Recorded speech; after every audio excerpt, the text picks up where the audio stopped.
Assalamualaikum warahmatullahi wabarakatuh. Di sini kami ingin mempresentasikan untuk kelompok etika profesi tentang cyber espionage.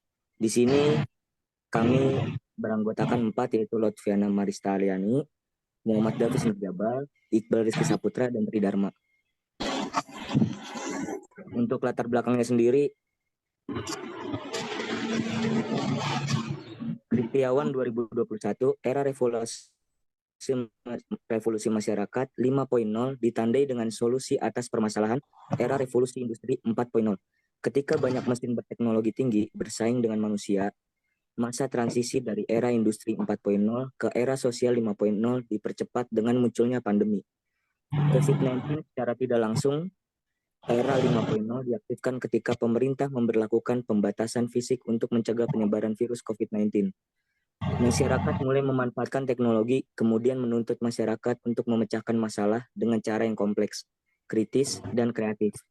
Cyber espionage atau spionage dunia maya dapat dijelaskan dengan mengartikan kata dunia maya dan spionage secara terpisah.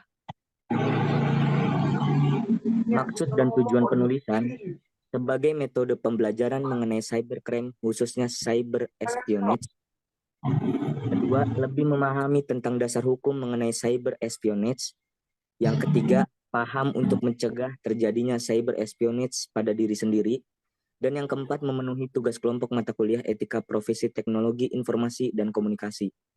Teori cybercrime espionage. Menurut Gregory, 2005, cybercrime adalah suatu bentuk kejahatan virtual dengan memanfaatkan media komputer yang terhubung ke internet dan mengeksploitasi komputer lain yang terhubung dengan internet. Pesatnya perkembangan teknologi komputer dan internet dimanfaatkan sebagai media spionage. Cyber espionage adalah perkembangan dari metode spionage secara konvensional. Pengertian spionage menurut KBBI adalah penyelidikan secara diam-diam terhadap data ekonomi dan militer negara lain, segala hal yang berkaitan dengan spion, tindakan mata-mata, penangkapan 2 orang wakil estase militer di atas dugaan.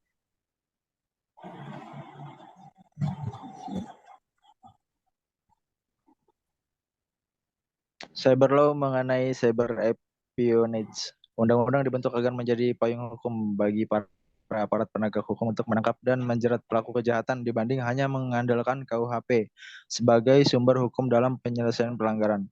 Kebutuhan yang berkaitan dengan tindak cyber espionage adalah perbuatan tersebut menjadikan bocornya data, terutama data yang harus rahasia. Seperti pasal 112, pasal 113, dan pasal 114 KUHP. Selain kitab Undang-Undang Hukum Pidana berkaitan dengan cyber espionage, yakni Undang-Undang Nomor 11 Tahun 2008 tentang Informasi dan Transaksi Elektronik (UU ITE) dan Undang-Undang Nomor 36 Tahun 1999 tentang Telekomunikasi atau UU Telkom. Motif terjadinya cyber espionage yaitu didasari oleh banyak hal seperti politik, ekonomi, militer, pendidikan, perdagangan, dan lain-lain. Dalam kehidupan sehari-hari, keberadaan arsip yang berupa data atau informasi berbentuk elektronik dimaksudkan sebagai suatu alat bukti yang merekam atau menerangkan keberadaan suatu informasi tertentu. Sedangkan data atau informasi yang umumnya dijadikan target kejahatan cyber espionage bukan merupakan sembarang informasi yang dapat diakses secara bebas.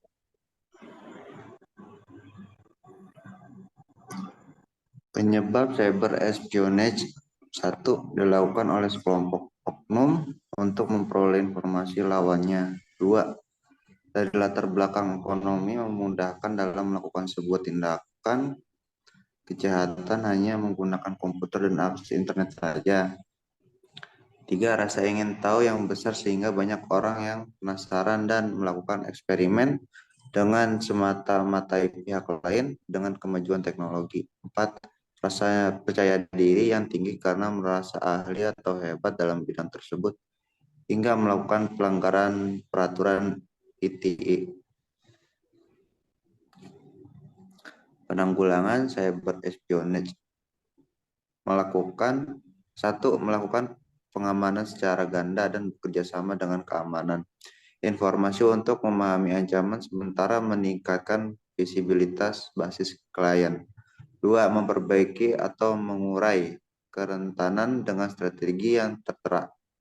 3. Bersiap untuk mencegah serangan atau merespon cepat bila ada kompromi. 4. Mengetahui kerentanan berbohong. 5. Memahami lawan, berkembang taktik, teknik, dan prosedur untuk penanggulangan.